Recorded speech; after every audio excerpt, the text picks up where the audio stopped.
Good afternoon. Will the Standing Committee on Public Accounts please come to order? Before we get started with our business today, I would like to inform the committee that a resignation letter from Mr. Nesbitt as Vice Chair and as a member of the committee was received. Mr. Gunther is now the replacement PAC member for the government, the remainder of this legislature.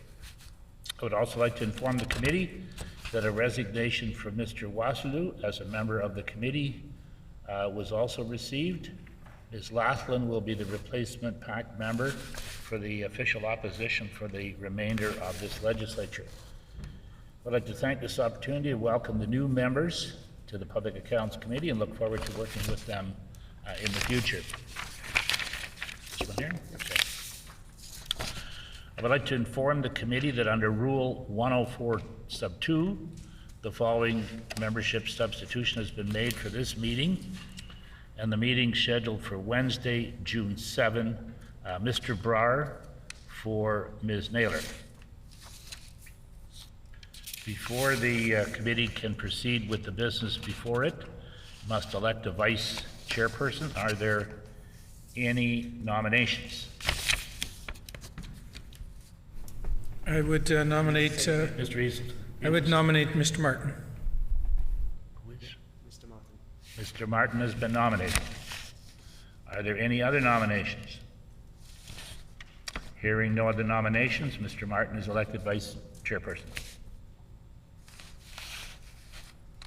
This meeting has been called to consider the following reports: Province of Manitoba Annual Report and Public Accounts dated March 31, 2022, Auditor General's Report, Public Accounts and other financial statement audits dated December 2022. Prior to dealing with these, today's business, I am pleased to table the responses provided by the Auditor General of Manitoba to the questions pending responses from the May 31 meeting. I'm assuming I've done that. Yeah. Okay. These responses were previously forwarded to all members of this committee by the research officer. I'm aware that we have some new members since then, so if you would like another copy, please speak to the research officer directly. Are there any suggestions from the committee as to how long we should sit this afternoon? Chair. Mr. Martin. Can I suggest that the committee sit till 3 p.m. and revisit at 3 p.m.? It's been suggested by Mr. Martin that the committee sit till 3 p.m. and review at that time. Agreed? Agreed and so ordered. Does the Auditor General? So,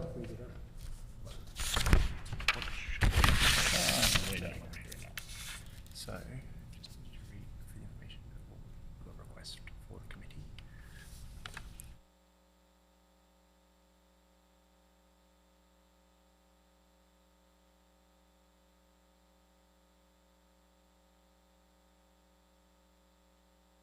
Information of the committee, there's been a request for the following witnesses to be able to speak on the record and to answer questions from the members. And the provincial controller is the person that will be answering the questions. Andrea Sai. Is there leave of the committee to allow them to speak on the record if required? Agreed? Agreed and so ordered. Does the Auditor General wish to make an opening statement? Auditor General. Thank you, Mr. Chair. First, I'd like to introduce the staff I have with me today. I'm joined by Natalie Bissett Asamadu, Deputy Auditor General, and Shane Sharon, the engagement leader for the audit of the public accounts. Mr. Chair, each year my office audits the Province of Manitoba's summary financial statements as part of the public accounts audit. We also audit the financial statements of a number of other government-controlled and related entities. The objective of these audits is to express an opinion on the financial statements in accordance with Canadian auditing standards. Our 2021-22 financial statement audit work is summarized in the report, Public Accounts and Other Financial Statement Audits. The report also contains my observations on a number of matters of concern. Mr. Chair, I'm concerned that during the 2022 audit of the public accounts, we continue to encounter many of the same issues as prior years and found an increasing amount of control deficiencies. More specifically, we found significant control and accounting deficiencies throughout the government departments we audit. This included poor compliance with controls over purchases and expenses, inadequate accounting processes, and other control environment weaknesses. Without proper accounting controls in place, there's a greater risk of errors in financial reporting. To mitigate this risk, we had to expand our audit work, which increased the time it took to complete the audit. New auditing standards this year will require significant work on the part of the province to implement. Given the additional work required this year, improvements to the province's control and accounting deficiencies are crucial to prevent unacceptable delays in the finalization of the public accounts for 22-23. The report also notes the province did not have effective controls in place to identify and address deficiencies. We heard concerns from officials regarding job vacancies and turnover, as well as a lack of accounting knowledge in departments. Despite the vacancies and lack of accounting knowledge, it remains the responsibility of the province to ensure appropriate controls are in place. Mr. Chair, as a result of the concerns noted in my report, I have announced a new audit which we will undertake to examine the province's controllership model and look for root causes of some of the deficiencies that are noted in my report. In conclusion, I'd like to thank the Department of Finance, the Treasury Board Secretariat, and all others involved in the preparation of financial information in government and government-controlled related entities. Their cooperation and assistance is greatly appreciated. I would also like to thank my staff for their professionalism and excellent work on the financial statement audits and this report. I look forward to the discussion today on the report. Proceed further, I'd like to inform those who are new to the committee of the process that's undertaken with regard to outstanding questions. At the end of every meeting, the research officer reviews the answered for. I do. Yeah, Deputy Minister needs to make an statement. Where was that? Okay, thank you. I have to go back a bit here. Thank you. Does the Deputy Minister, Mr. Comlodi, wish to make an opening statement, and would he please introduce his staff joining him here today? Mr. Chair, thank you. And good afternoon. I'd like to thank the committee for the opportunity to provide some brief comments on the March 31st, 2022 public accounts, as well as the Auditor General's report to the legislature submitted in December 2022. Sitting at the table with me is Andrea Side, the Provincial Controller.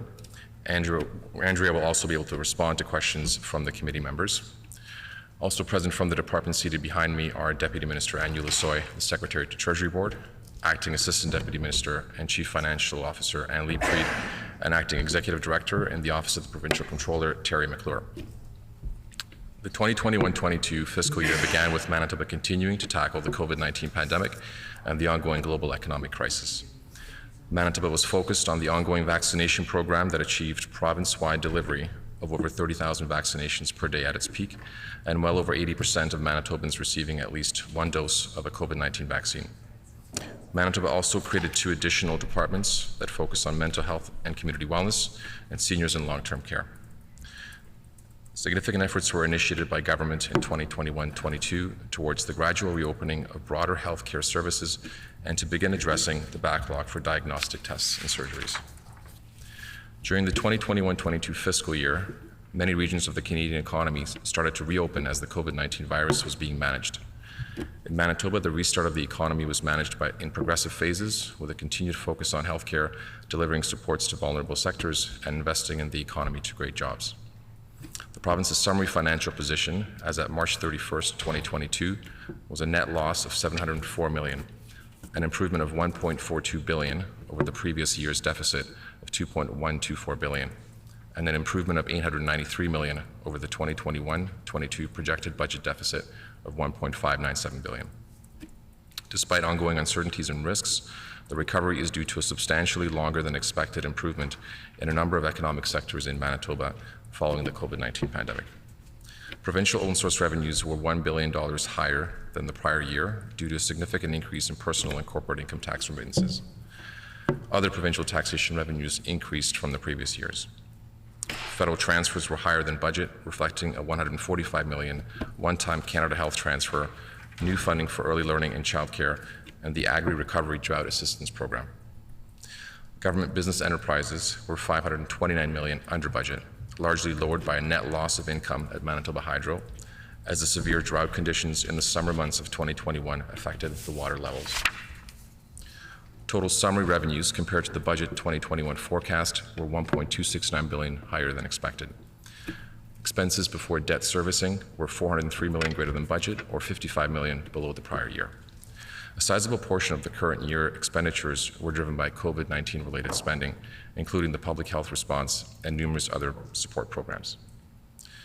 The province's annual report and public accounts for the year ended March 31st, 2022 was released on September 29, 2022, and includes the following sections: Where does my money go? Revenues and expenses at a glance, an introduction to the annual report, strategic outcomes and strategic infrastructure investments, summary of the COVID-19 response in Manitoba in 21-22, introduction to the public accounts of Manitoba, financial statement discussion and analysis, risks and uncertainties, variance analysis and assessment of significant trends, summary financial statements, and information provided under statutory requirement. The SFS at March 31st, 2021 had two qualifications for the exclusion of the Workers' Compensation Board, or WCB, and Manitoba Agricultural Services Corporation, MASC, trusts from the financial statements. It is important to note that the SFS at March 31st, 22 is now only qualified for not recording the disposition of the WCB during 2020-2021. The qualification had no impact on the balances and accounts for the year ended March 31st, 2022. On November 6, 2020, legislative changes were made to the Workers' Compensation Act. The Office of the Auditor General agreed that the legislative changes on November 6, 2020 would remove the WCB qualification from the March 31st, 2023 SFS. The second matter relates to the trust assets, which MASC and the province of Manitoba excluded from their financial statements. Changes were made to the MASC Act regulation, which prescribes the form of insurance contracts with Manitoba producers for the 2021-22 crop year, such that the producers in the government of Manitoba and Canada have all agreed to restrict the use of insurance premiums exclusively for insurance indemnities and other expenses under the Agri Insurance Program. The MASC qualification was removed from the March 31st, 2022 SFS, including the comparative 2021 balances and accounts. The Department also welcomes the Auditor General's report to the Legislature and the findings related to the effectiveness of departmental controllership. The Auditor General Act in Manitoba does not include regular controllership audits. Some other provinces have a requirement in legislation for controllership audits every other year. The Office of the Auditor General would benefit from the more frequent controllership audits of the Corps and its reporting entities, and the Public Accounts Committee would benefit from knowing the controllership status of Crown's health authorities and universities. The OAG's report to the Legislature has identified several issues which appear to be caused by a variety of challenges faced by departments related to staffing, skills and capabilities, and processes. The Office of the Provincial Controller is committed to addressing these findings through collaborative work with departments and by performing its own due diligence to understand the root causes of the challenges under the authority granted to the Provincial Controller under the Financial Administration Act. I shall endeavour to answer all administration-related questions posed by the committee on the reports reflected on the agenda. We may need to take some questions on notice and provide a written response later. Just almost done, sir. Oh. I'd like to thank the staff of the Treasury Board Secretariat who prepared the annual report and the Office of the Provincial Controller who prepared the summary financial statements. I also want to thank the Department of Justice for preparing the legislative changes required to remove both qualifications. Finally, I also thank the Auditor General, Mr. Tyson Stukello, and his team at the OAG for their professional and collaborative relationship with Treasury Board Secretariat and the Department of Finance. Thank you. Before we proceed further, I'd like to inform those who are new to the committee of the process that is undertaken with regard to outstanding questions.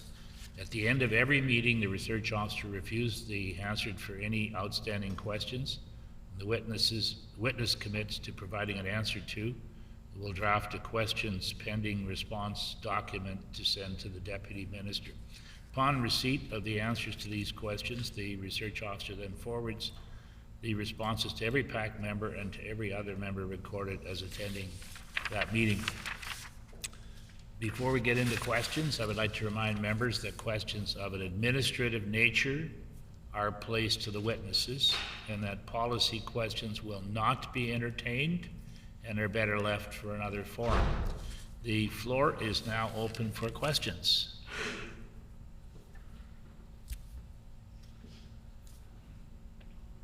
Oh, Mr. Mikuleski. Thank you, Mr. Chair. And it's great to be here today and have the opportunity to ask a few questions on this very important subject matter. I just want to frame, I have a series of questions, and I hope I'm staying within the lines of my questioning. But the context of them, I'll just give it a bit of a preamble to the questions, because it deals with both of the reports, but it also deals with, we had a meeting from the Auditor General's office and explained essentially the process of the Office of the Auditor General, how they conduct the audits. So it kind of goes into that questioning too. So it's more related about process, but it's also related to the public accounts, and it's also related to government departments specifically and generally. So it may wander off, but then the public accounts does have a wide range. So my questions directly to this report, and specifically the comments by Mr. Sticalo, the concerns expressed by the new accounting standards for the province, and what appears to be greater emphasis, impact, and demand for what appears government accountability and transparency. Seems we're going in that direction generally. And of course, value for money. And, again, we're entering an era where more and more people are asking more and more questions, and through connectivity, and again, we're going towards what appears to be a more competitive environment. So the AG has generally expressed, increased amount of control deficiencies, and I think that's, again, it's not particular to one department, but I think we'll find, and it may be wandering outside this meeting, that there's sort of that sort of same theme going on in other departments, but we'll pick on finance for now. I would say these controls are needed like never before. This is my own personal observation as MLA for Dauphin. And also at the same time, we need them, but they're actually going to be required, correct? So with this, I agree and support some of the concerns that the Auditor General has expressed regarding some of these, this environment where we need to be changing the accounting systems. So I have a series of questions, but it may seem hypothetical, but I think there's a lot of truth grounded in some of the things we're facing now. But the first question is because I don't know, who else is affected, how wide of scope these accounting changes that are affecting the province that are being required. Is this a Canadian issue? Is it an international issue? How big of scope are these changes that the Manitoba government is having to implement? Because I understand municipalities have been doing it for sometimes coming to terms with these accounting. I recall that when I was on the municipal government level. So now we're hitting this date where it's going to be implemented in the province. So I'm curious on the scope of this is my first question.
Mr. Comlodi.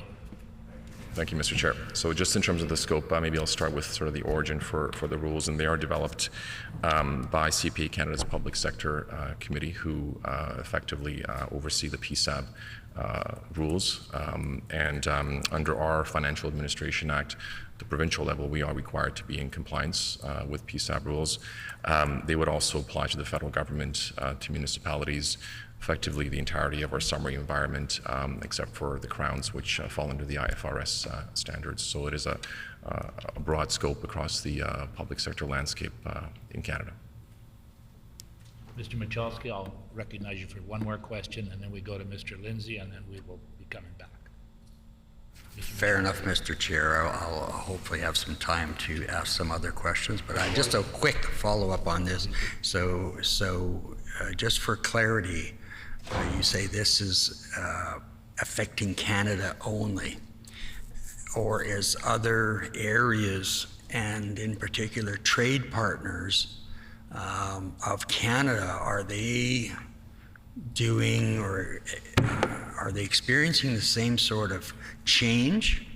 And if so, which jurisdictions are doing that?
Mr. Comlodi. Thank you, Mr. Chair. So the PSAB board would be mindful of developments in other jurisdictions, I'll say from a competitiveness perspective in terms of our rules.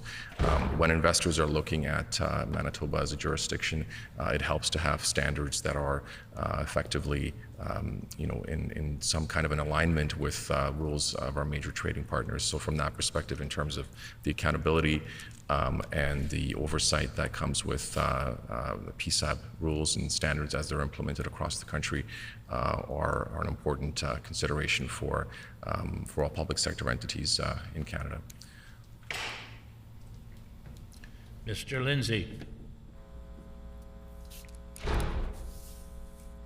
Good afternoon, everyone, and thank you all for taking time out of your lives to be here and try and answer some questions for us.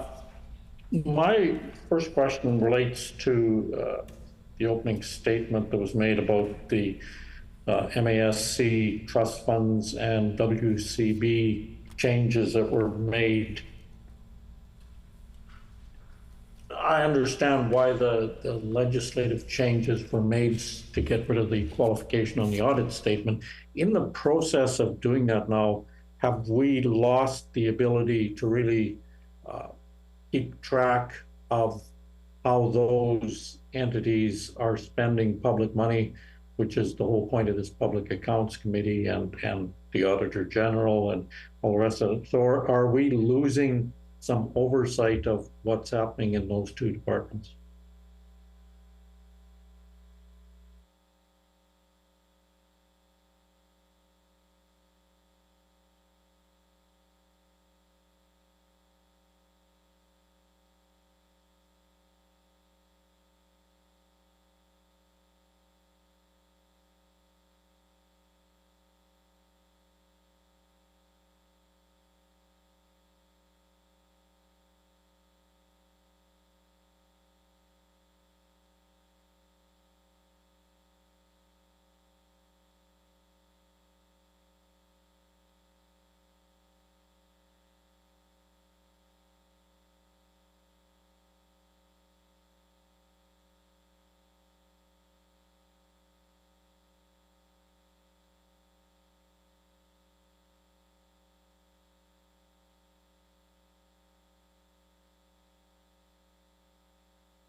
Mr. Comlodi.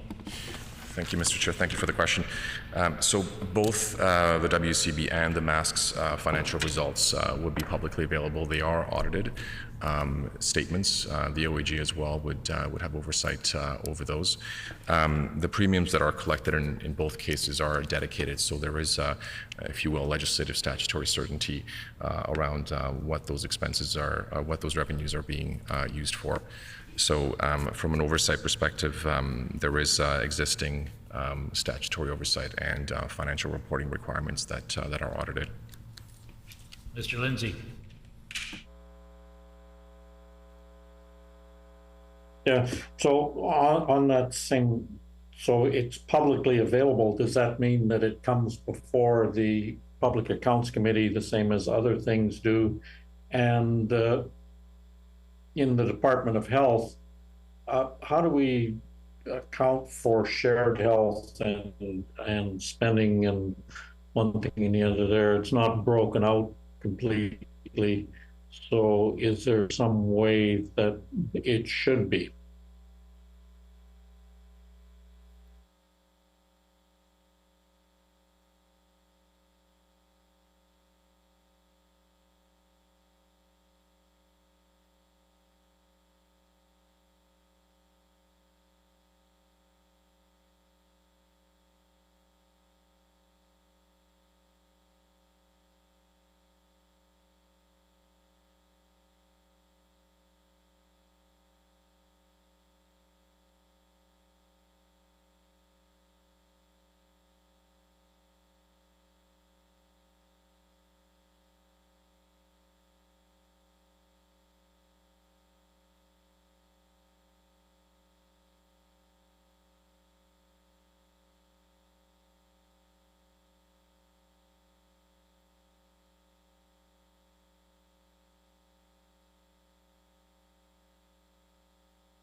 Mr. Comlodi. So both the mask and shared health, in terms of its inclusion as part of the Department of Health, would be part of the Public Accounts Committee's purview.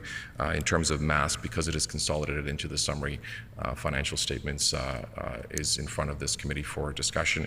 In terms of shared health, there is a reference just in terms of the health component into which shared health would be consolidated in the public accounts on page 67. That does not break out shared health specifically. However, shared health does have audited financial statements that they would be submitting to the Department of Health, and it's through that process that it is then consolidated into the overall summary financial statements. So shared health itself isn't specifically in terms of the committee's purview here, but it does show up as a consolidation within the Department of Health and mental health. Thank you. Mr. Wishart. Mr. Chair, and thank you guys for coming out. It's cooler in here than at least outside, so that's something. And I appreciate the work that you've done on this. I just wanted to circle back, and reference was made in your opening statement to the issue with MASC and the Workmen's Compensation Fund, and now having it in a form that I think you found acceptable.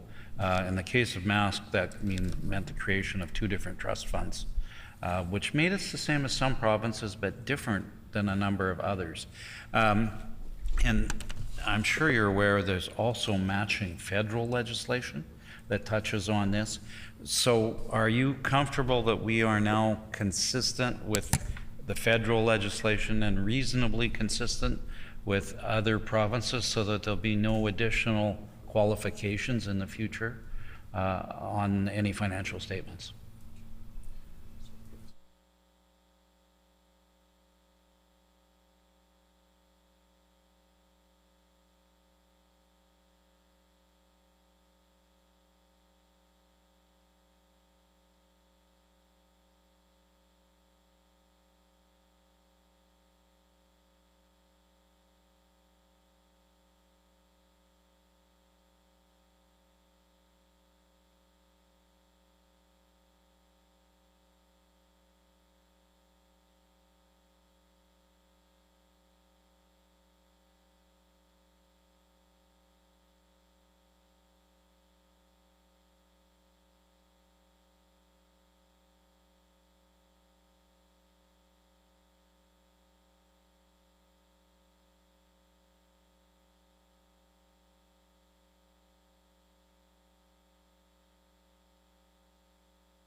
Mr. Comlodi. Thank you. I'll start with the provincial context, which is that we are effectively in alignment with other jurisdictions that do consolidate their MASC equivalent organizations. We're also PSAP compliant, and the OAG has indicated its agreement with the treatment of these trusts. The purpose of the trust is very much in line with the expectations of individuals that would be benefiting from it. So from that perspective, we are very much in alignment with similar kinds of entities that exist across the country. Thank you. Mr. Wishart for a second question. Yes, just one minor point. The federal legislation always did say that any benefits in the crop insurance and MASC pool could only be paid through 2 producers. And I guess I argued at the time that we didn't need all of this other legislation because the federal legislation applied and covered the risk that was there. There is a history in Canada of some other provinces having used these types of funds in the past inappropriately. I get that perhaps we want to look at putting some restrictions in place for that. But I guess I didn't see the need at the time, and I still don't. I felt that that we were protected, or producers were protected by the federal legislation. Why was it necessary to introduce separate provincial one, which really recapped what the federal one did?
Thank you. So just in terms of alignment with the federal legislation, we did make regulatory changes to ensure that there was policy alignment, given that there was contributions from both the federal government and the provincial government.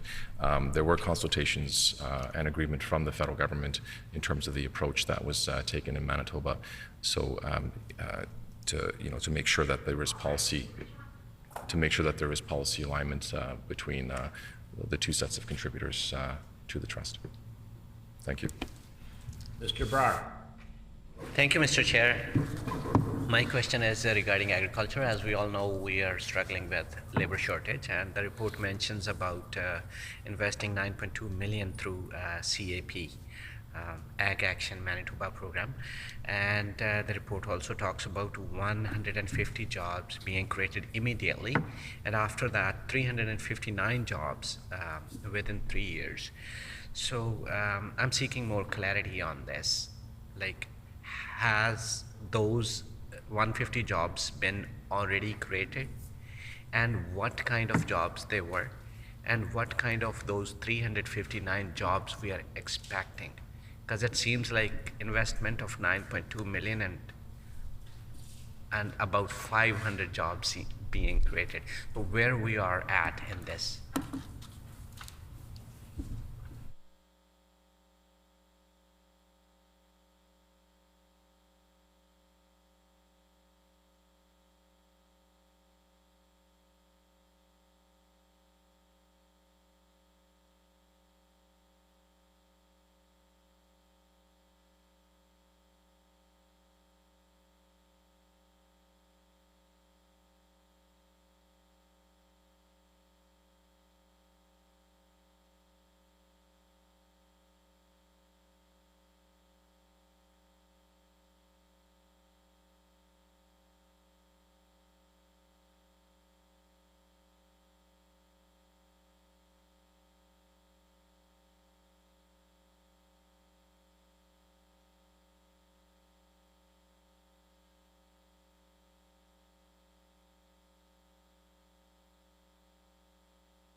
Mr. Comlodi. Thank you for the question. Unfortunately, we don't have the specifics here with us on the specific question you asked around the number of jobs. We will follow up with the Department of Agriculture and if it's permitted, take this question on notice. Mr. Brar. About the agri-recovery, are there any outstanding claims still under agri-recovery? Outstanding.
Comlodi. We will endeavor to get the response to the question before the committee rises. So we're just working on that right now with staff. Thank you. Mr. Martin. Thank you very much. Mr. Chair, and I thank you for your attendance here today as part of the process, and we try to get more educated and understanding of the processes of government. So one of my concerns that I have is the non-purchasing orders and the status of that. And obviously, when you have spending outside the external to central financing, it opens it up to potential abuse, or at least expenses not being detected or recognized by the various departments. Now, I know previously the AG has made recommendations related to this, related to non-purchase orders. But two-part question. One is, I guess, for the committee's information, because we have some new members in that, can you perhaps give us an example of a non-purchase order spending that you can highlight to us, and more importantly, how we've gone about minimizing or addressing the issues of non-POs?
Mr. Comlodi.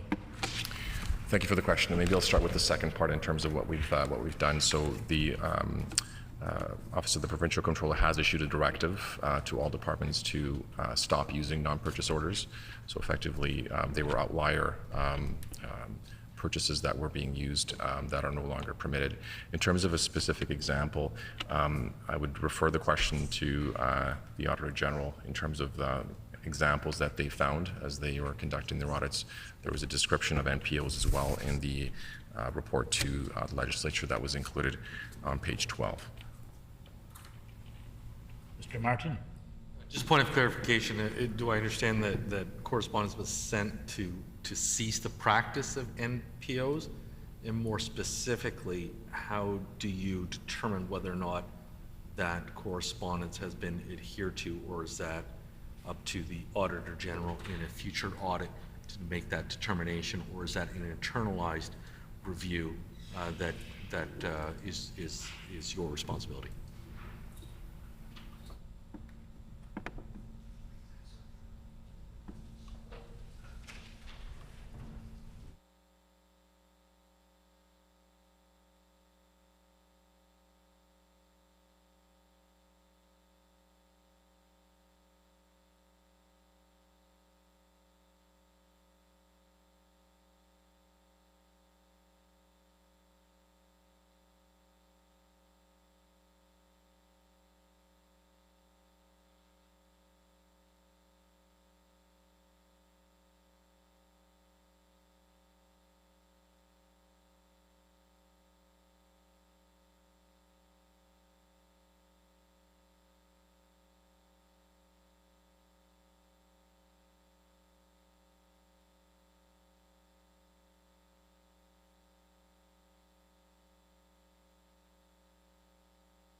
Mr. Comlodi.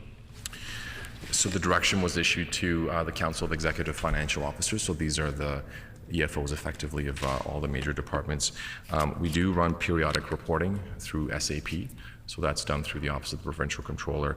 Essentially, it's a centralized intake of all transactions, and so there's a periodic review of that. Additionally, the internal audit unit of Treasury Board Secretariat also have produced their own analysis, which will be coming to Treasury Board. Thank you. Mr. Lindsay.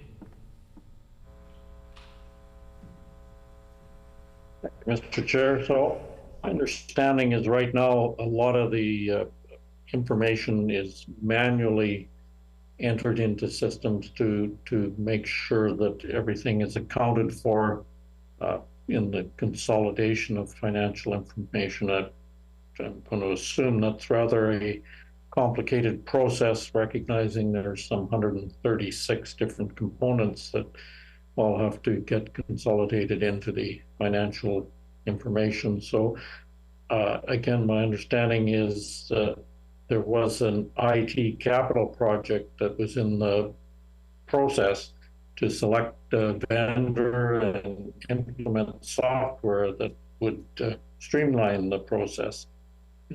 Just tell us what the status of that project is.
Mr. Comlodi.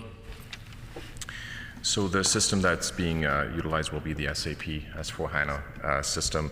We're just in the procurement phase right now. The RFP has closed, and there'll be an award coming in the near future. Once that has been accomplished, we'll proceed to the implementation phase for that module within the SAP. Mr. Lindsay.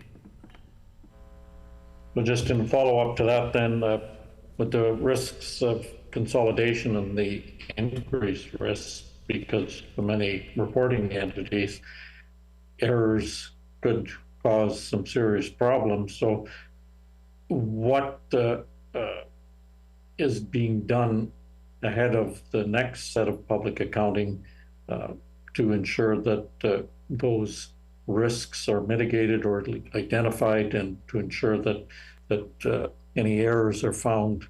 So what's being done, seeing as the software is not in place yet?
Mr. Comlodi. So until we have a more robust system in place, the Office of the Provincial Controller has put measures in place to increase management oversight over what is submitted by the reporting entities. We are also increasing a focus on greater staff training. So in terms of the processes, the accounting processes, as well as the recruitment of CPAs that has been increased to make sure that the oversight is robust. Thank you. Mr. Isliston. Thank you very much, Mr. Chair, and thank you for joining us today. It's nice and cool in here. A couple of questions. I want to go back almost to what was started in the process piece, and I basically have a question for both of you. Maybe I'll start with the internally on a standards review. Do we find that there's more internal review or reviews required because of internal action or external action? And how does the department monitor changes and results that come with those reviews?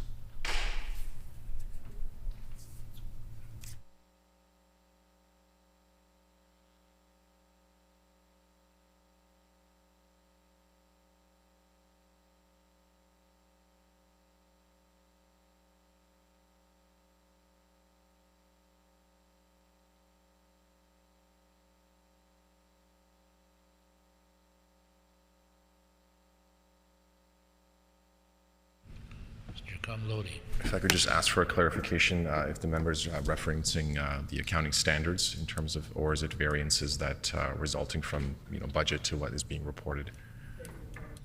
Mr. Isliston. Through the chair, the audit standards. Yeah.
Mr. Comlodi.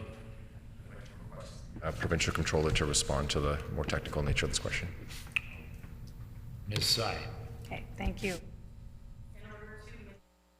Due to uncertainty, complexity, and subjectivity of estimates, we have prepared a policy in our financial administration manual, which is our internal guidance that we provide to the financial community within the core government. In the following areas, whenever an estimate is used, this is an accounting estimate is one of the more broad categories that the auditing standards apply to that we've been focusing on of late in my office.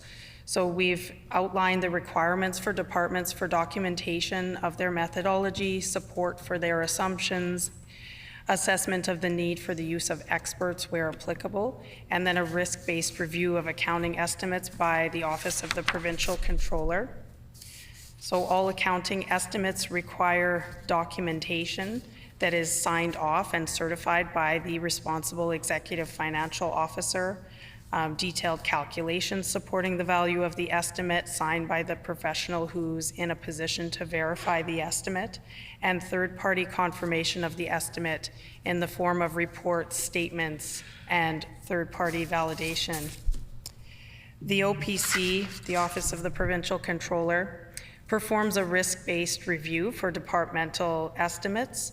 So in the areas of higher risk, where there's a higher accounting estimate, a larger dollar value accounting estimate, my office will perform a risk-based review. And I will refer the rest of the question over to the Auditor General, if that's appropriate. The Auditor General. Thanks. So I'll just, maybe I'll just get some clarification on more specifically which standards or all standards the question was referring to. Mr. Rizzo. Mr. Chair, if I may, I will make this, actually that was my second question. So I will make this my second question then, so that I'm not taking up the floor here and coming up with another question. But my question was going to be to the Auditor General. On your aspect of it, when you go out, do your agents do annual reviews of the standards, or is it not monetary, but more ongoing? And the reason I ask is I used to do audits. And I used to keep my eye open for upcoming and new, and always try to stay ahead of the curve. So it wasn't an annual review; it was almost a monthly review that I would do. So I'm just wondering, what the standards are used by your agents and what process they use to remain current, so that when it does come back to the department, they're not behind the 8 ball trying to figure out what we're trying to do. So I don't know if that makes sense.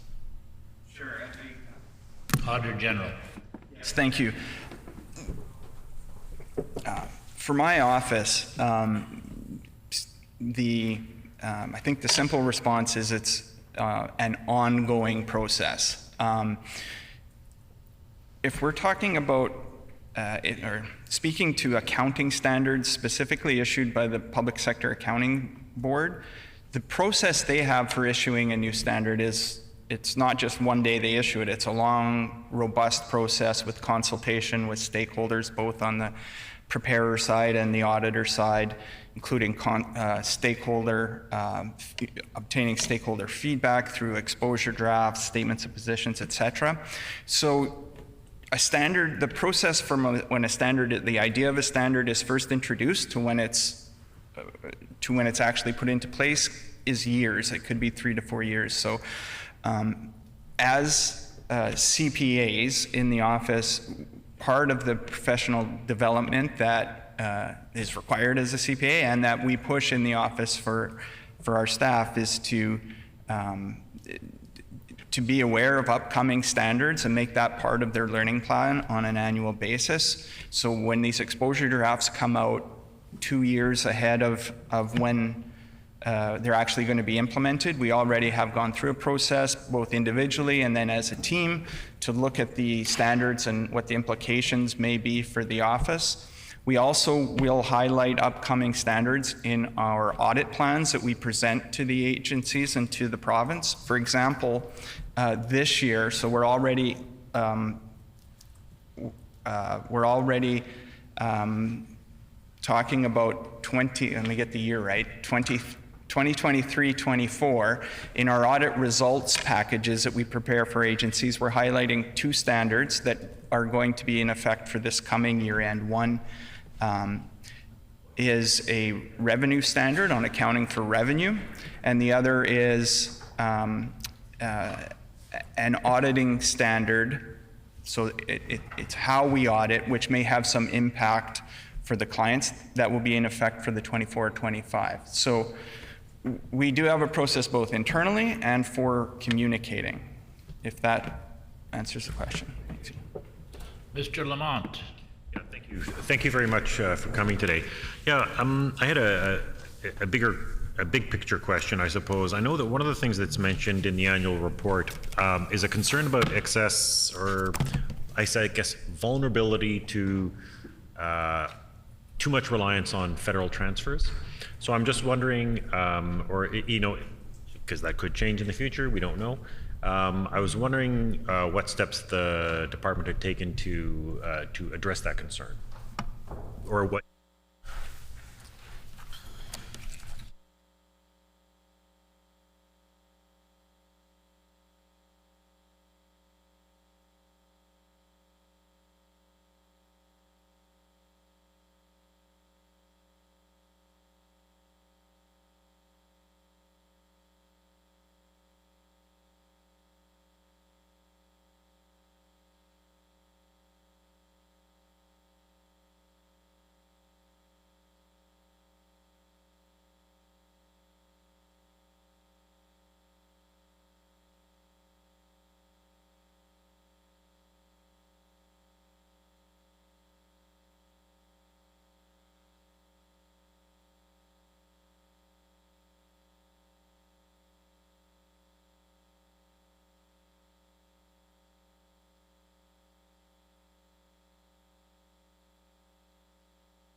Mr. Kamlodi. Thank you for the question. And I would just note that it's more of a policy-related question in terms of the forward-looking nature of that. We do report on the federal transfers to total revenue as a vulnerability indicator in the public accounts. There is a historical trend that we would, of course, track in terms of the Manitoba share and the provincial weighted average.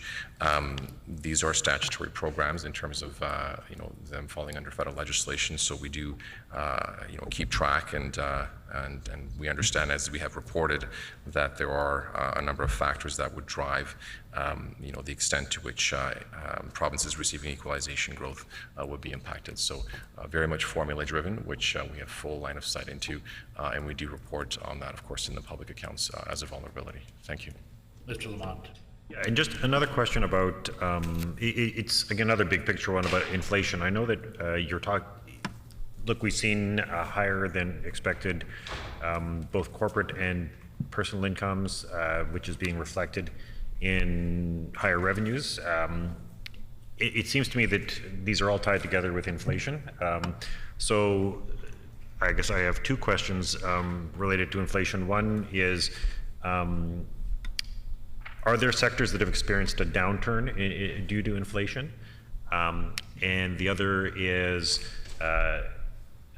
if, as is being forecast by some, that we will see a slowdown, not necessarily a recession, but a slowdown, would you also anticipate that if we see a slowdown in inflation, we'll also see a slowdown in government revenues in the same way, in a related fashion?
Mr. Kumlodi.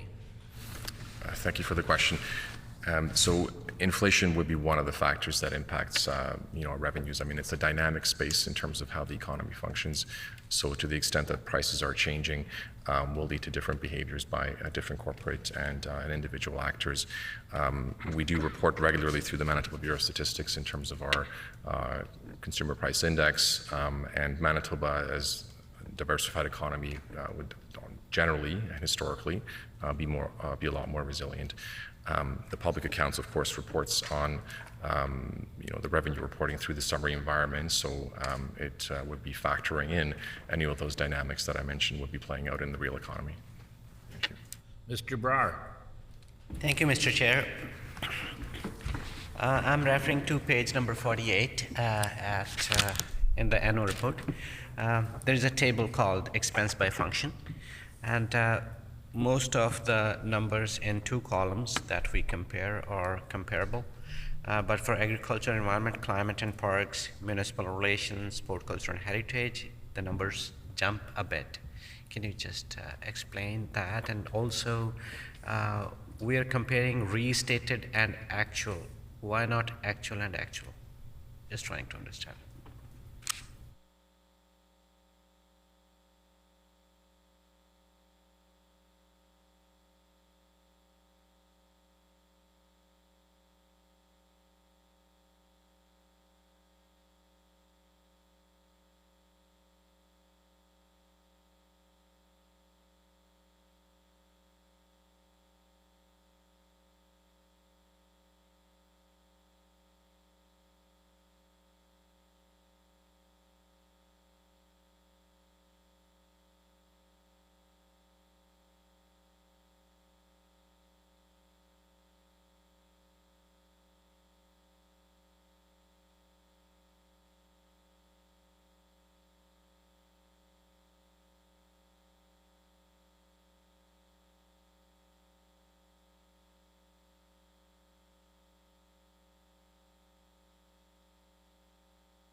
restatement. On page 104 of the public accounts, under note 22, there's a description of why there was a restatement, and I'll just read that. So on January 18, 2022, the government announced reorganization changes that resulted in certain functions being transferred between departments. As a result, certain 2021 financial statement balances have also been reclassified to be presented on the basis of the 2022 results. I just wanted to quick check on page 11. It talks about inflation rate quickly increased from 0.4% in Feb 21 to 3.2% in April 2022. Should it be 2021? Seems like a typo. Page 11.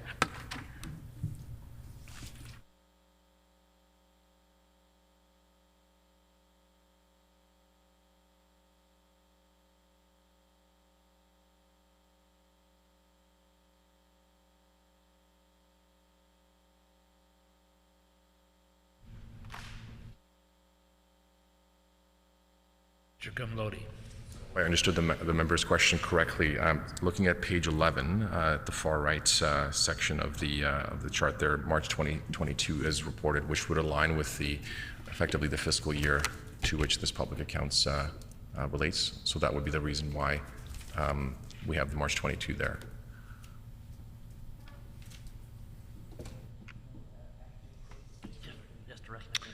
Mr. Brar.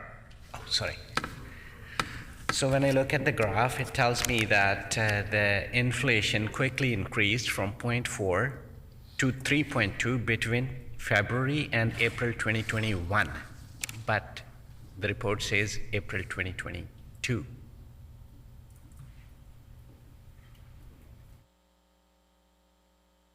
This report. It's the third line from the top.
Mr. Gumlody.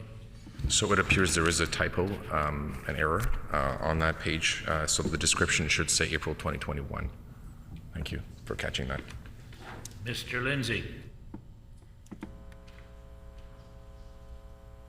Mr. Chair, so looking at the delegation of financial signing authority, it seems that there's been some issues as to who's delegated and how often those kind of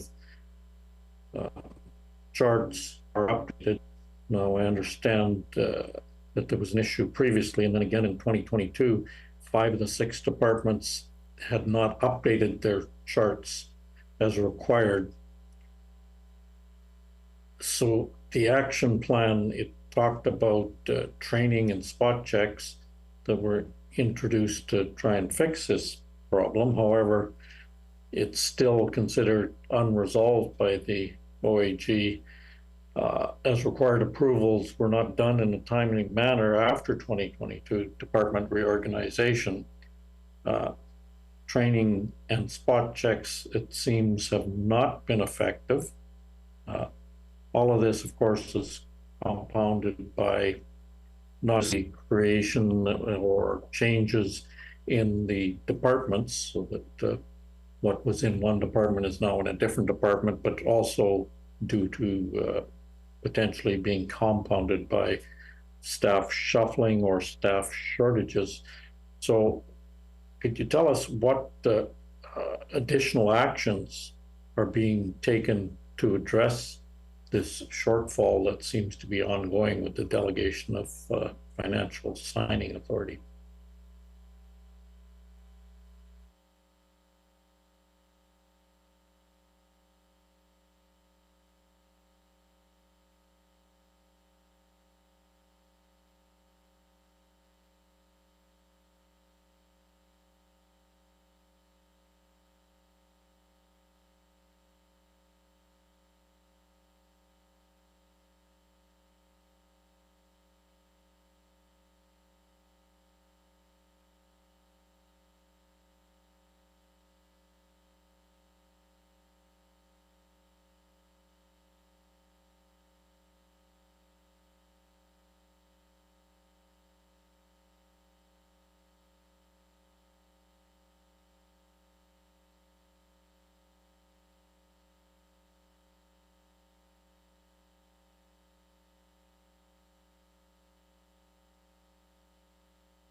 Mr. Cumlody. Thank you for the question. So through the Office of the Provincial Controller, there is training underway, as well as spot checks with each of the departments to ensure that there's both more timely updating to the designated financial, the DFSA documents, as well as ensuring that there is robustness in terms of how they are updated for accuracy. As I mentioned in my opening statement, the OPC is doing that due diligence work right now to make sure that all departments are in compliance with requirements in terms of both timing and accuracy of the DFSAs. Mr. Lindsay. So then one would assume there must be some kind of guideline that says how long it takes for a department to update a chart after there's a change made within the department. And looking at that, then how long did it take to update charts after the 2021 cabinet shuffle? Were they updated according to a standard, or is there no standard?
So in terms of the standard itself, it is included in internal policy to the provincial controller and the financial administration manual.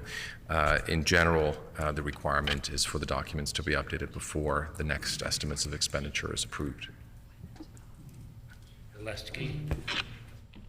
Thank you very much, Mr. Chair. I'm going to just continue on with my, I won't make such a long preamble, Mr. Chair, as I did last time, but my questions are all related in the same line. But specifically to the Auditor General, but feel free, Mr. Kamladi or the Comptroller to weigh in on this. My question is about the future role of the Office of the Auditor General. Because, again, I go back to the report of public accounts from December 2022. Like there's an incredible stressing of concern expressed by the Office of the Auditor General regarding poor compliance, inadequate accounting processes, and I'm quite sure these have some legacy attached to them. And it's great that changes are being made and incorporated, I hope. But be that as it may, there's a lot of concern here. So I'm going to go back to the Auditor General's office with in mind that we're flagging and findings concerns.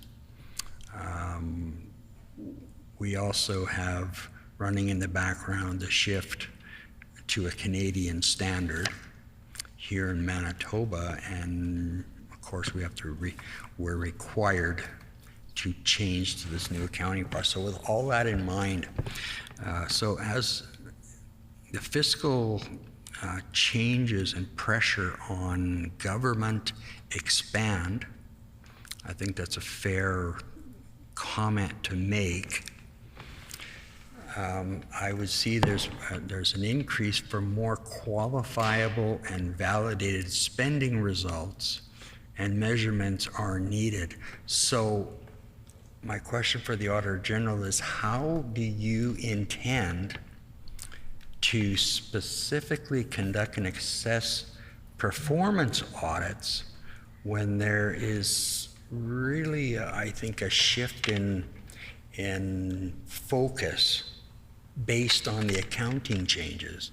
How are you going to address that and essentially put qualifiers, whether it's financial or measurements? I think I don't think that's necessarily a policy thing, but my question whether that becomes now a role and the responsibility of the Auditor General's office. So if you could comment and answer that.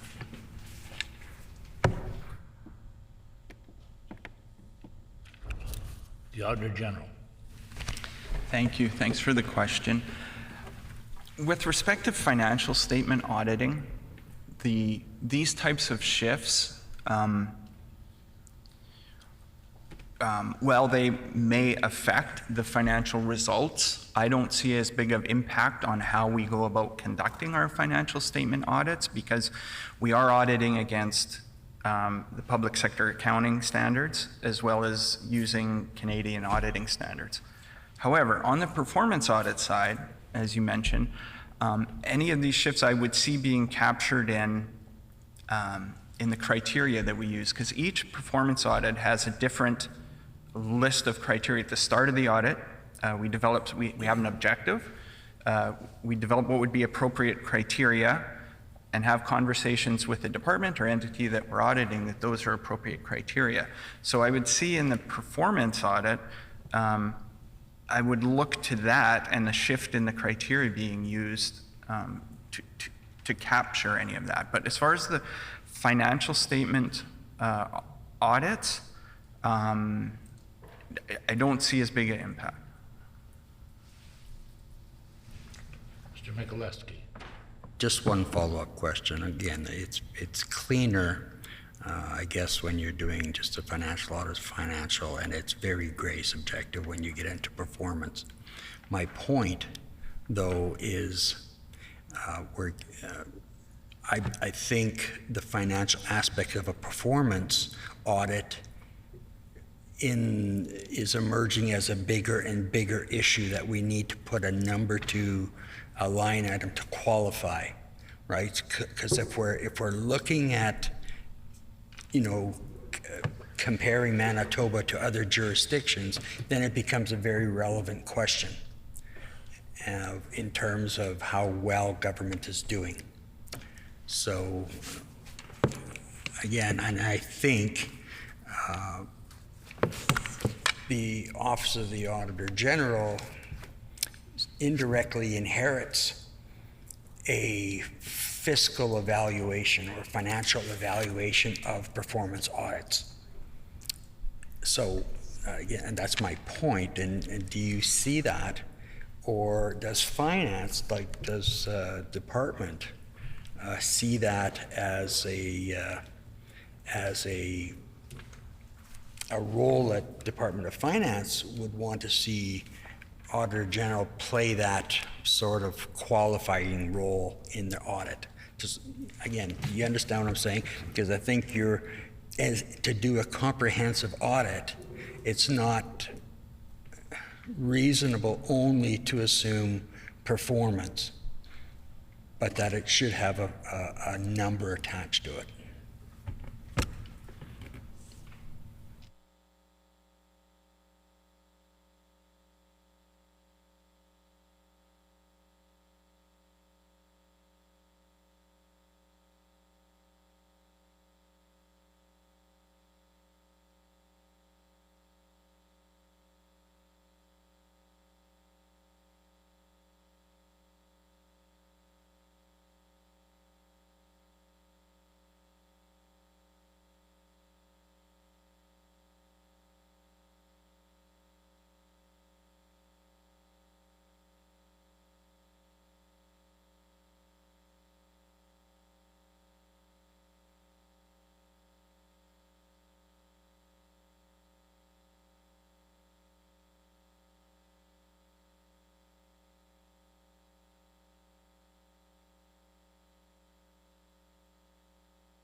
The Auditor General.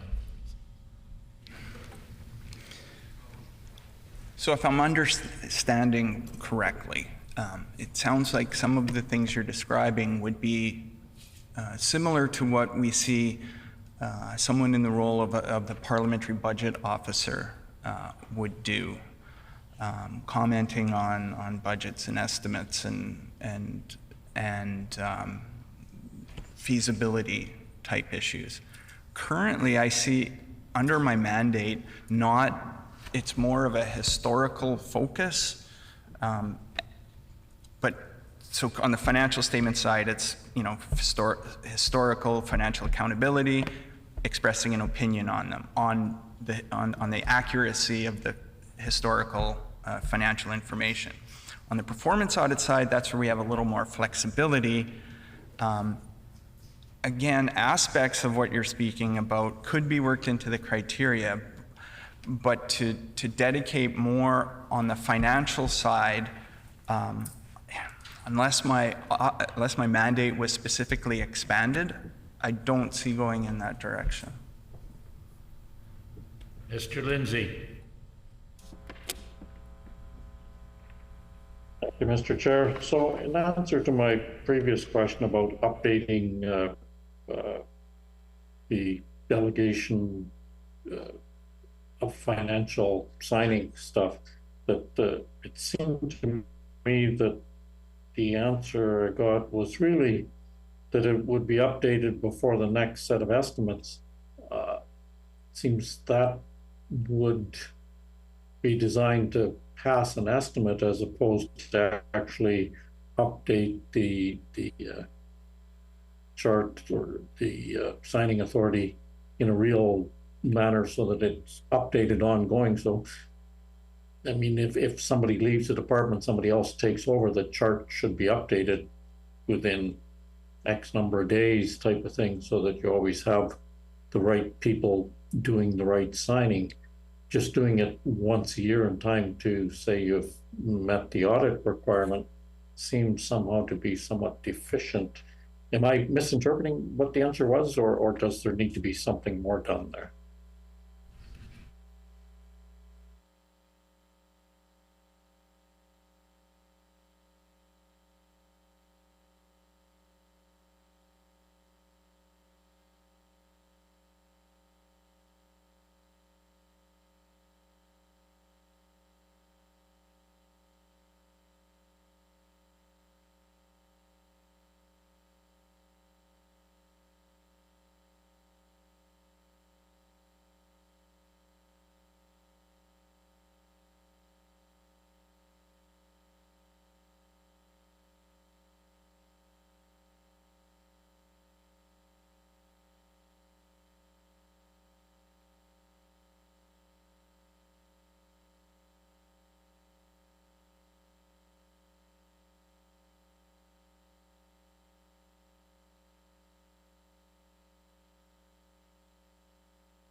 Mr. Comlodi. Thank you, and yes, I will clarify, and I'll read the actual policy that applies in this instance, whereby all delegated financial signing authorities should be reviewed annually at year end or on an as-required basis, as determined by the Executive Financial Officer. In all instances, financial signing authorities must be updated on a timely basis to ensure that delegation information is, at all times, complete, accurate, and current. Central Finance within the Department of Finance should be provided with copies of the most current delegation of financial signing authority charts at year end, or advised in writing if no changes to delegations have occurred since the last submission of charts. There are instances where a complete review and update of the Department of Financial Signing Authority would be required.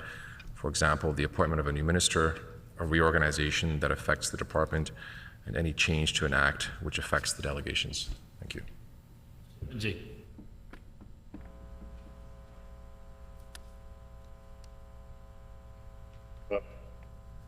Thank you, Mr. Chair. So I think that still leaves us a little deficient in making sure, although the answer does say that they have to be updated in a timely fashion. I would hope that that means that somebody is actually checking that when changes within a department take place to ensure that the proper signing authority is there. I have a different question. Talks about retroactive wage settlements, and I understand that the amount of those retroactive settlements isn't necessarily disclosed yet for the estimates in March 2022. How do those retroactive wage settlements get accounted for, and will there potentially be some dramatic changes by the time the next set of estimates comes out, by the time the next the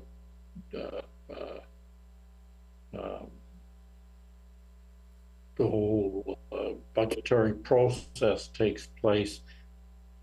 If those numbers are all agreed to now, but they're not accounted for until the next budget, what impact would that have on future budgets that are not necessarily captured in current budgets, so that we would have a realistic estimate or an idea of what the future obligations would be.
Mr. Gumlody.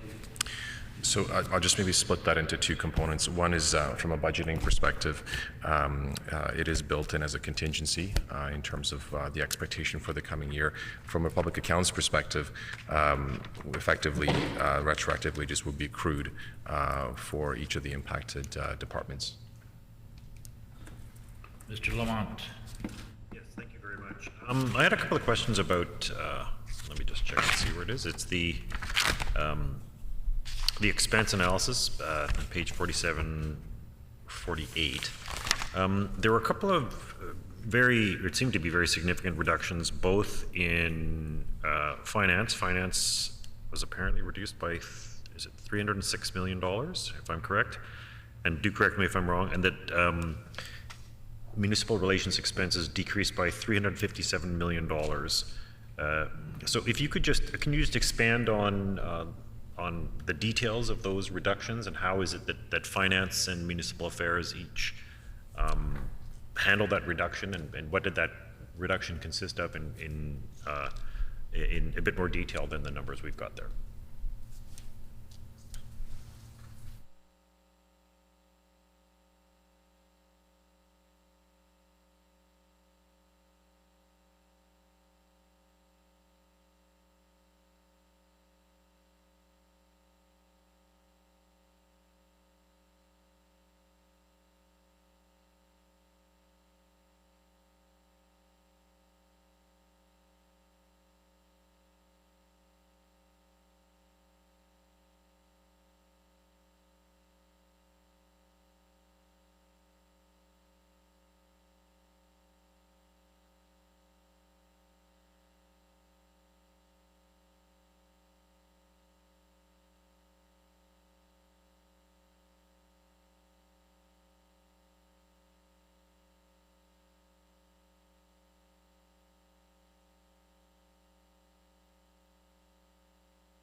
Am I on?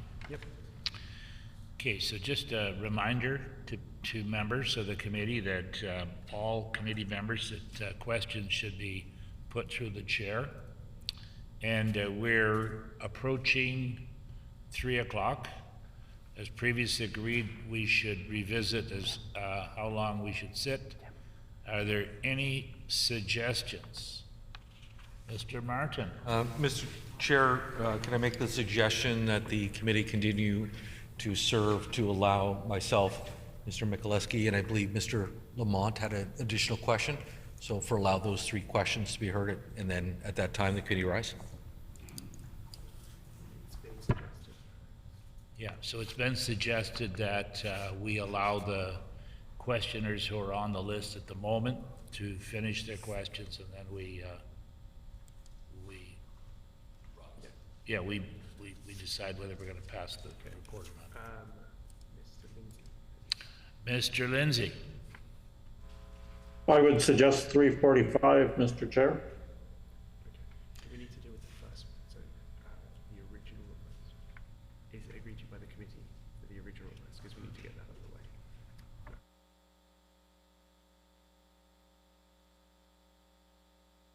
Let me just confer.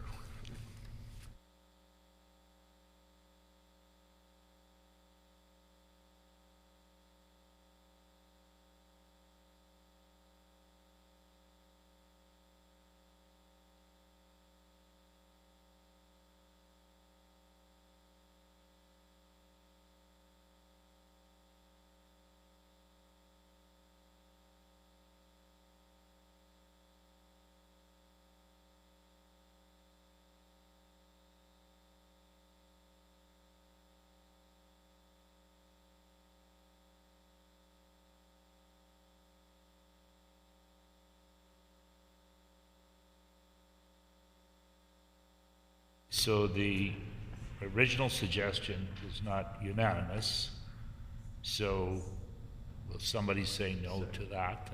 No. Say no to that. Okay. The next question is Mr. Lindsay. So Mr. Lindsay, your suggestion was 3:45. Is that agreed? No. That is not agreed? Could I suggest 3:30? You need to recognize. Okay, suggested that, So Mr. Smith. Recognize him first. So you need to recognize Mr. Smith. yeah, Mr. Smook. Could I suggest 3:30? That way we allow Mr. Lindsay more time for questions in there. It's been suggested 3:30 by Mr. Smook. Mr. Lindsay, do you agree with that?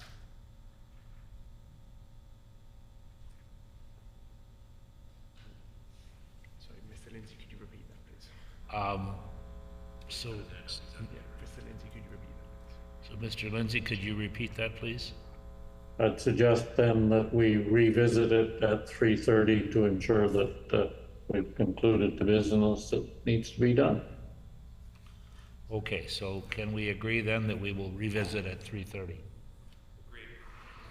Okay. So, Mr. Kamlodi? Thank you. So just to respond to Mr. Lamont's question, in terms of the municipal relations, there are two programs, the Federal Restart Program and the Manitoba Restart Program, both from the prior year that would have been one-time expenditures, so they no longer show up. We're just in the process on the finance side to look up the list for the COVID programs that are listed there, but those also would have been ones that no longer continued, so. Mr. Lamont? Yep, and thank you. Yeah, just a question. I know that the interest rates have risen sharply. I believe today the Bank of Canada has indicated they may continue to raise them, and I know that we saw a substantial increase in debt servicing fees, so I'm just wondering if the Deputy Minister would be able to just talk about the risks and impact and any mitigating actions that are being taken to deal with possible higher interest charges as far as our public debt and deficit are concerned.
Mr. Comlodi.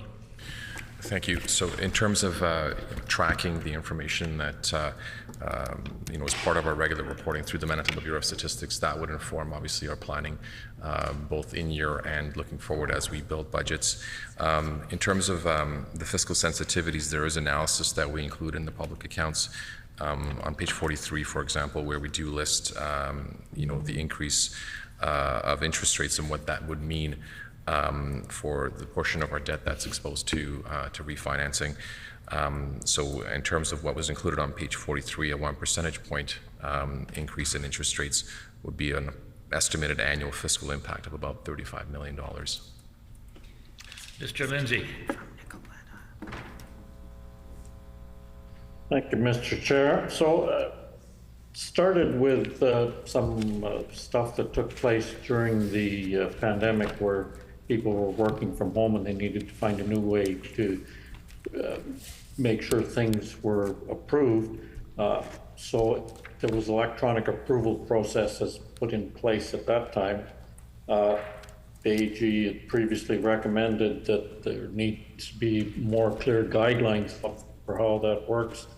And part of the response was that they were going to explore special electronic approval software.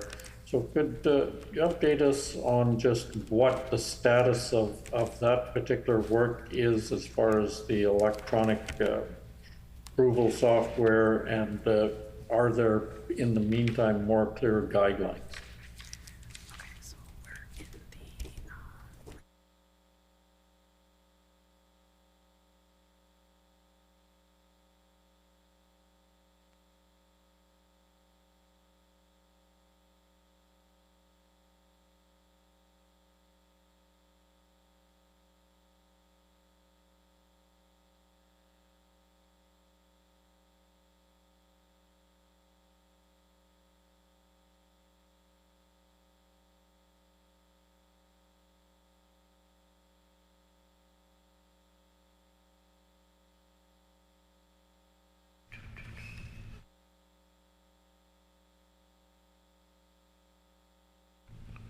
Mr. Comlodi. If I could ask Andrew Sy to respond to the question, please. Sure. Ms. Sy. Okay, thank you for the question. Yes, so initially when the pandemic began in March of 2020, the Office of the Provincial Controller issued some direction to departments around the use of electronic financial approvals, which was fairly broad as that was a brand new way of doing business for the government departments. An update was issued to departments to provide further guidance on April 6, 2022, to give them a little bit more specific direction. In terms of the electronic approvals process, that again is something that we continue to work on with our IT department, and we are in the midst of a procurement process relating to that. When the new software is introduced and the procurement process concludes and we've been able to implement the software, we will certainly be providing more guidance and direction from the Office of the Provincial Controller to the departments. Mr. Lindsay. Just in a follow-up to that, what kind of assurance or confidence do you have that any issues that had previously been identified with the electronic approval process, that they've been addressed and that you have sufficient guidelines in place to ensure there's no problem?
This is something that the Office of the Provincial Controller is very concerned about as well, in terms of departments' ability and consistency and application of the directives issued by my office.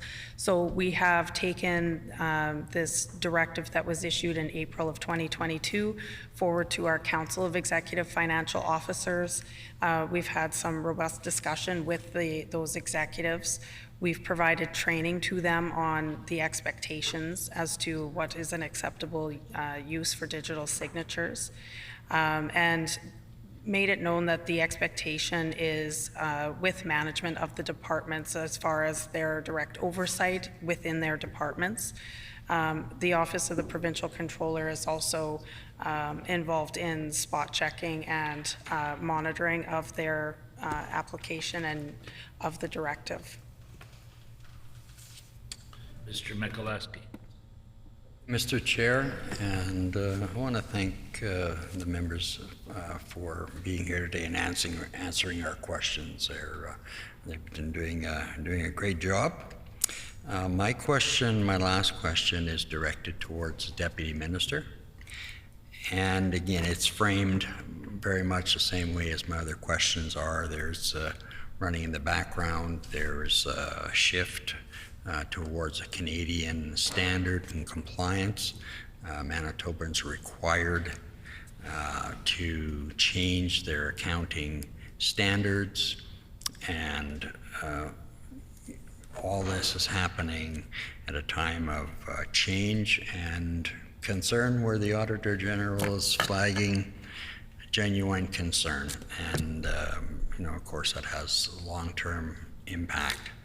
But my question then, in light of these changes and with respect to the new accounting standards and or the Canadian standards, as DMs, particularly for finance, but may wander off into other departments, is it now a new responsibility to ensure compliance? I know we have the Auditor General that's saying, we remind you need to do that, and it doesn't get it. But has the responsibility changed so there's greater emphasis on senior public servants like yourself, like the Deputy Minister of Finance?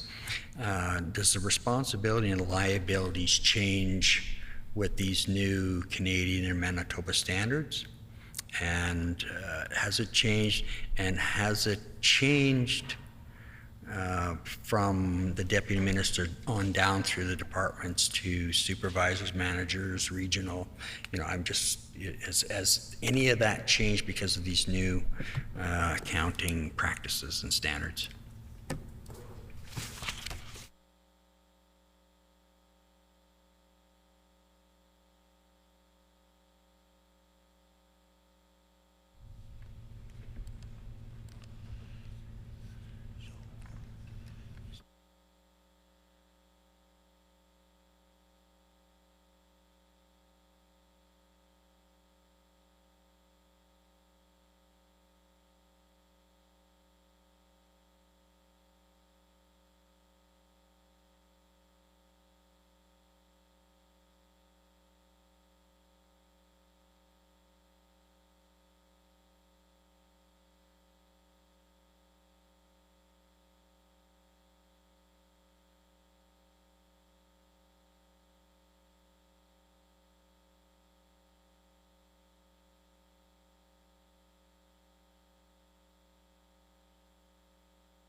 Mr. Camlodi.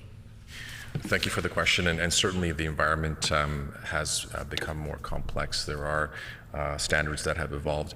I would say on the whole, the legislative environment in terms of that responsibility has not changed. We are subject to the Financial Administration Act in terms of the authorities that are the responsibility of the Deputy Minister that are then delegated to the Executive Financial Officers and further down into the department to all staff that are responsible for managing finances. It is there also where the DFSA, the Designated Financial Signing Authority document, plays a critical value. I would also add that Deputy Ministers and Executive Financial Officers sign the Management Responsibility Letter. That is a representation to the OAG that the financial statements have been compiled in a way that hold true to the Public Sector Accounting Board standards and are in line with internal controls. Are there any further questions? If not, we will go to the reports. Mr. Lindsay? One quick final question that hopefully will be quick.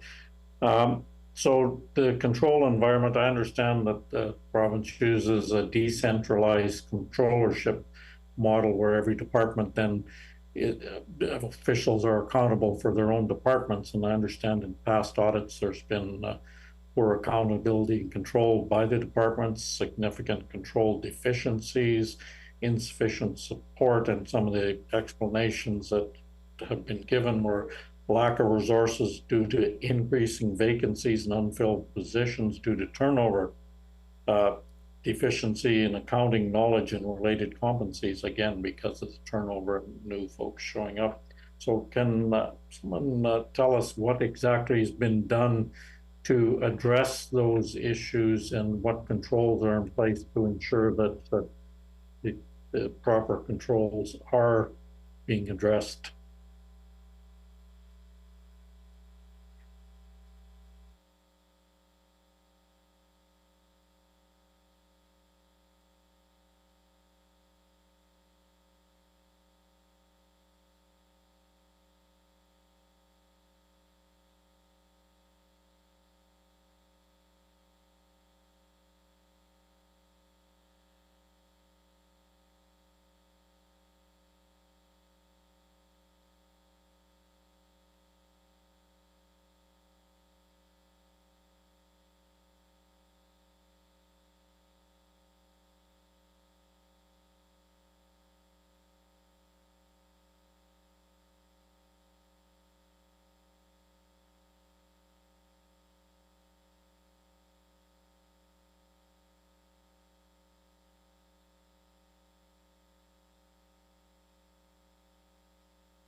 So in terms of the vacancy rates, similar to other governments, we have been impacted with what we're referring to and has been referred to as the Great Resignation or the Great Retirement. In terms of what we're doing, specifically the reviewing of pay rates has been undertaken, as well as expanding what's called the Leaders in Training program. In particular, there's a financial stream within that where we'll be hiring CPAs or individuals that are wanting to obtain their CPAs while they are working. So we would be funding the designation of those candidates that are part of that specific program. We've also formed a Finance Human Resources Steering Committee through the Office of the Provincial Controller to address the recruitment issue. We are working on increased written communication and direction to departments on the responsibilities and deadlines related to the financial controls that they would have to meet in this new environment. Thank you. Thank you. Hearing no further questions or comments, I'm ready now to put the question on the reports.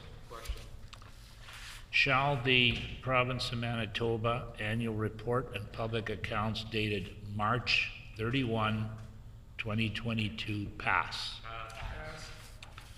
This report is accordingly passed. Shall the Auditor General's report titled Public Accounts and Other Financial Statement Audits dated December 2022 pass? This report is accordingly passed. The hour being 3:25 and a half, what is the will of the committee? Committee rise. Okay.